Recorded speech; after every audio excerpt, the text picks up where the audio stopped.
biso kimia na nzambe ebatela mabota na biso bienvenue na espace na bino oyo bolingaka mingi espace na bino tranche na bino analyse bipai wapi tolobelaka mpe de décortiquer actualité politique sociale mpe économique ya mboka na biso république démocratique du Congo. Lelo toza le lundi toyebi malamu ete mokolo ya lelo ezali ebandeli ya semaine me kasi likambo yango ebandi na mwa nungu lisusu oyo ekangi ndeko na biso Israël Mutombo après avoir komema ye na aner ndenge esalemaki la semaine passée toyaki atolobaki le pourquoi bamemaki na aner lelo lisusu na batongo boye baye kopesa ye mandat ya comparution pour akine comparaître liboso ya tribunal de grande instance ya Kinshasa Gombe na boye pona nini likambo oyo ezobendana à longueur. Est-ce que l'air bazaki na aner masolo ndenge basololaki ndenge ndeko apeselaki makanisi na ye par rapport à makambo oyo balingaki batuna ye lokola mituna sur baalégation oyo atenaki entre autres na makambo oyo etalaki baforce armée na biso na kuna na este mpe na makambo mosusu oyo ezalaki mpe privé ya makambo ya sûreté ya l'état. Est-ce que maloba ndenge alobaki ndenge ami défendaki est-ce que esepelisaki to mpe ezalaki malamu te liboso ya bandeko oyo baza lokola ba OPJ bazali kuna na aner? Je ne sais pas pourquoi après juste l'aner mbala moko eke kobima kokoma na tribunal de grande instance parce que liboso tolobaki aner eza affaire à sûreté de l'état eza agence de renseignement eza lisusu aner ya kalate ou bisika wapi ezalaki appareil moko répressif et comme appareil moko ya renseignement. Mais pourquoi juste après l'aner ake kokoma na tribunal de grande instance ya Gombe bisika esengeli à comparaître lobby na 10 heures pe tomoni ndeko Israël Mutombo a tweeté na page na ye a lobby kete lobby na 10 heures esengeli akende à comparaître liboso ya tribunal de grande instance ya Gombe akozalana accompagné avec ses avocats ndenge elongo bani ndenge tolobaki pe mbala eleki esengeli normalement ba droit ya moto na moto ezala respecté. Pourquoi? Parce que quand quelqu'un est appelé à comparaître esengeli azala na avocat conseil na ye oyo esengeli normalement a manager to pe a sécuriser sur le plan de droit o makamusho ko sale makuna na sa ba pression na se ya ba intimidation na se peut-être pe ya torture muto akobimisa ako passer aux aveux mais ba aveux moko eza na sima ya répression eza penza malamu te yango tolobaki esengeli akina ba avocat na ye lokola longo na aner et comme la tribunal de grande instance eza malamu. Bon après cela juste Nathan Labino parce que je me suis donné un devoir comme ça quand il y a quelque chose qui Nathan Labino peut une externe sur ce qui a été dit, ce qui a été fait, et pourquoi pas pour Makamamo et les Kamala Moïse à la tête oh yo polobaki oh ce qui n'engeni ni comme appelle lobby pour moi on a mis notre trésor oh aner qui n'est a malam penzati. Alors toujours tanga lettre oh yondeko atie na page naie République démocratique du Congo pouvoir judiciaire RMP 2733 bar PG 023 bar A bar 1000 MIL parquet général près la cour d'appel de Kinshasa Gombe cabinet AG bar 1000 MIL. Ok. Pro justice, il y a un mandat de comparution. Article 15 de procédure pénale. Nous, Yves Moué pour Ilunga, officier du ministère public près la cour d'appel de Kinshasa Gombe, mandons au sieur ou madame, monsieur Israël Mutombo, référence, ces références, au solo na politique officielle sur l'avenue du livre numéro 75 dans la commune de la Gombe, à côté de l'Ogefrem à Kinshasa Gombe. De comparaître devant nous à notre cabinet au deuxième niveau de l'immeuble de Palais de la Justice, place de l'Indépendance, c'est mardi 20 avril 2021 à 10 h pour y être entendu sur des faits infractionnels lui imputés et lui faisons savoir que faute de ce faire, il lui sera contraint conformément à la loi. À l'effet de quoi nous avons signé le présent mandat fait à Kinshasa le 17 avril 2021, vu pour réception des comptes, l'officier du ministère public Yves Moué pour Ilunga avocat général. Donc c'est ça le mandat de comparution au Yonde Konabiso. Israël Moutombo Batindelié pour akene ko comparaître. Alors je vis comme ça plusieurs lettres en ligne, tout le monde bat belé ba komi koloba et ils a acharnement sur ndeko Israël Moutombo mususa lobi kete bazoli ngako kangaye pona nini mais pona nini après aner akeko kuna. Alors je vais essayer un peu d'éclaircir les zones d'ombre. Aner esa justice té. Aner c'est un appareil de renseignement et un appareil de sécurité. Normalement il s'est à ça la renseignement y a récolter la ba données. Donc là, Israël Moutombo a certainement pas solo là qui, ce qui, je m'excuse, OPJ, officier du ministère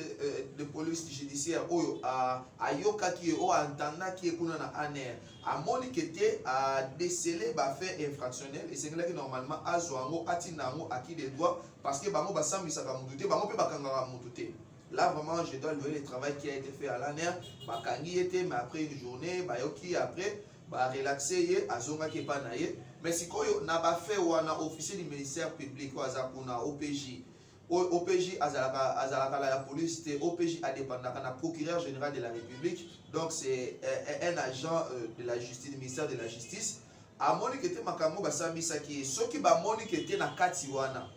na kati ya makambo basambisa ki na ndenge ba solo laki na ndenge apesela ki makanisi na ndenge batuna ke mituna ndenge pe ya répondaki soki bamoni ke makambo alobaki ezopimisa ba infraction moko songolo pe a convaincre officier ministère public wana te oyo aza OPJ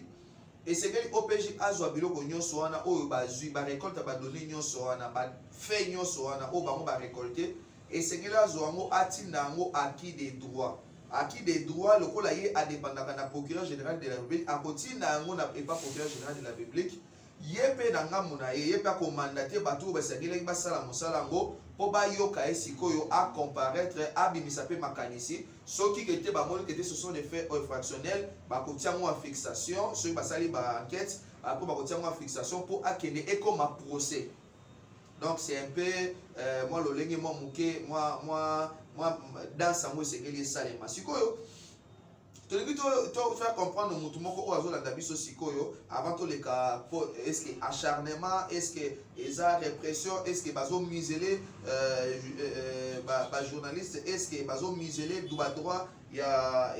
expression on ne sait pas encore mais nous allons pas vous allez suivre bientôt l'analyse sur ça là. Revenons d'abord, je fais une recherche pour comprendre c'est quoi le mandat de comparution pour éclairer déco. Ce qui va faire comparaître, va patiner le mandat de comparution, c'est que nous sommes allés au décret du 6 août 1959 portant le code de procédure pénale, par le Biboé, chapitre 1 de la police judiciaire, chapitre 2 de l'instruction, chapitre 3 de la détention préventive et de la liberté provisoire, chapitre 4 des interprètes, traducteurs, experts et médecins, chapitre 5 de la procédure devant les juridictions de jugement, chapitre 6 de l'opposition et de l'appel, chapitre 7 de l'exécution des jugements, chapitre 8 des frais de justice et du droit proportionnel, chapitre 9 disposition finale et chapitre 10 disposition transitoire. Sikoyo eza awande sikoyo makambo ya procédure et c'est que bama na oyetali mandat de comparution ou mandat et du mandat d'amener de bisika eza la loi il y a décret loi il y a le 6 août 1959 bon moi je fais cette recherche là si à moi pour éclairer lanterne sur ces dossiers. Alors tous dans la section 2 oyo eza du mandat de comparution et du mandat d'amener article 15 et l'obiboy. L'officier du ministère public peut décerner mandat de comparution contre les auteurs présumés des infractions. À défaut par l'intéressé de satisfaire à ces mandats, l'officier du ministère public peut décerner contre lui un mandat d'amener. Indépendamment de tout mandat de comparution antérieur, l'officier du ministère public peut également décerner mandat d'amener lorsque l'auteur présumé d'une infraction n'est pas présent ou lorsqu'il existe contre lui des indices graves de culpabilité et que l'infraction est punissable de 2 mois de servitude pénale ou moins. Le mandat d'amener est valable pour 3 mois, il est renouvelable la personne qui est l'objet d'un mandat d'amener doit être conduite dans le plus bref délai devant l'officier du ministère public qui a décerné le mandat. La personne qui est l'objet d'un mandat de comparution ou d'un mandat d'amener doit être interrogée au plus tard le lendemain de son arrivée dans le lieu où se trouve l'officier du ministère public qui a décerné les mandats. Ok, tout ça, la première étape est un mandat de comparution. Mandat de comparution, c'est ok. Mandat de comparution est différent d'un mandat d'amener. Donc, il faut comprendre que Israël Mutombo, Azo Kende, Bazo Kende, Poba Yokaye. Mandat de comparution, Akokende na ba avocat na ye, Bakokende, Bakoyokaye, Makamunenge, Bakosolo. Certainement, les lots déjà ba avocat na ye, Bazo préparé déjà Makamunenge, Bakolobela, Nengen, Bakosolo là, de façon que Makamunyo so et les Kamala Mouba protéger client na Bango, Oyo, Azui Bango. Alors, nous allons répondre à la deuxième question. Est-ce que c'est de l'acharnement ou c'est une façon de miser les droits, il y a des Oyo, à liberté à presse. Bon, acharnement, on ne sait pas. Notamment, comme il y a un peu de temps à venir au tribunal des grandes instances à Gombe. Après, et comme il y a un air, après, c'est quoi à zone sur la TGI. Qu'est-ce qui se passe? Bon, entre dossier à l'Iboson et dossier, d'abord, c'est des dossiers différents. Puis comme Israël mon notre frère avec qui nous sommes de cœur, vraiment il a tout notre soutien. Les Kambo Bengeli et ça par rapport il y a fait il y a Lobaki Makambo il y a solde il y a soldat na est de la République démocratique du Congo pe prime au Sakabango il y a $20. Ce qui ne peut pas bengi kuna po akende koloba et ça peut-être pour aloba à la kisabiso ba preuve o yazana yango certainement à koloba source mais après ça biso ba preuve o après ça bisoté parce que moi je fais pas partie de ces corps qui o ba pour ça misae après ça ba preuve et pas batu oyo ba ko sambisae ba preuve koloba makambo alobaki soki azwaki yango wapi soki ayokaki yango wapi soki pe esalemaki lolenge nini soki batu ba détournaka ba prime ya ba soldat soki ba soldat réellement bazwaka prime et pour na ko descendre na front ezaka ya $20 soki réellement soki pe makambo susu nini ebele o ba bengelie o to journal connaissance na yango te abozala yem susu sur place ne ba ko yebisa makambo nini oyo ba bengelie donc ndeko soki ndekuna certainement ina ba avocat na par rapport makambo elekaki déjà na ANR certainement na minute oyo na ba avocat na bazo préparer défense na de façon que de makambo nyonso eleka malamu. Ce qui est acharnement, mais état de droit, il faut y avoir état de droit, ils ont pas droit, ils ont pas devoir. Quand on parle des droits, il faut savoir que partout où il y a des droits, il y a aussi des devoirs au Sénégal. Devoir peut-être par rapport à Makamou et Zanini, ceux qui ont au lobby de Kamoko, aux a devoir pour prouver véracité dans mon asima pour que Makamou soit ezala malam. Voilà pourquoi des problèmes sous qui découlent, Naza sûr et certain, n'engaïma kaka blanc, plus blanc que neige. Alors que découlent, vous allez trouver plus blanc que neige et dans les plus brefs délais, tout le monde a découlé, soit besoin d'étendre que après sabiso basango nenge amesana kopé sabiso. Est-ce que bazo misele comment les droits de la presse, est-ce que balingi bakanga monoko la presse parce que tout le monde toujours que la pierre angulaire d'une démocratie c'est la presse. Donc c'est que la presse est à la indépendante, presse est à la bien de façon que la démocratie est à la établie dans bambo canabiso. Ce qui presse est au sala musala nangote ba musala investigation. Des fois même presse lelo IGF fait ça sur musala ti ba ta presse ne to ko que ne peut aussi moi banani ba indice kuna na kati ba preuve to eto krangisi to tie pe netando eke et fungoli pe mi super IGF avant de makambo wana. Mais est-ce que eza acharnement te tokoye bango na mikolo ekoya lobi eza sous musika te bakosela ka mukolo makambo te ennemi ya lokuta eza temps toza sirke ndeko na biso aokene liboso banzozi penza mitima na biso mobimba eza ya kokita pe toza bomoko na ye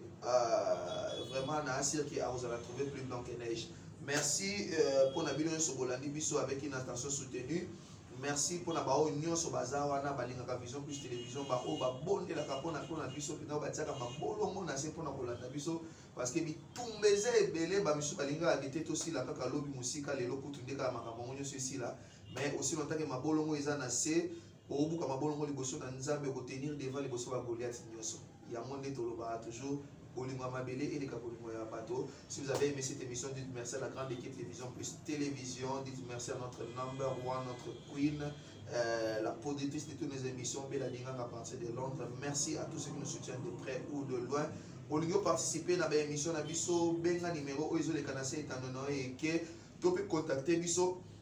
Nanzela ya WhatsApp topé otika commentaire mo kuna pe osala biso malamu olo bagete ozala posa biso to contacter yo dans le plus bref délai to poto solo la pe to ibalo lengeni makambo ko salema mais tika commentaire na yo tika suggestion na yo ngana linga amini ndi kuto tika reproche na yo tika pe moi remarque na yo de façon que musalo to sala musu malamu ko lekana mikolo ko ya pona ko servir bino biso no wate ba ungo na bino biso to liaka mongo ke to liaka ne mongo na bino comment on a vu que tu bozo c'est bien dans ça de ça des 5 pétas à midi. D'ici là portez-vous bien avec les mêmes plaisirs, je vous retrouve très prochainement mais n'oubliez pas prenez soin de vous car chaque jour est une vie. Bye.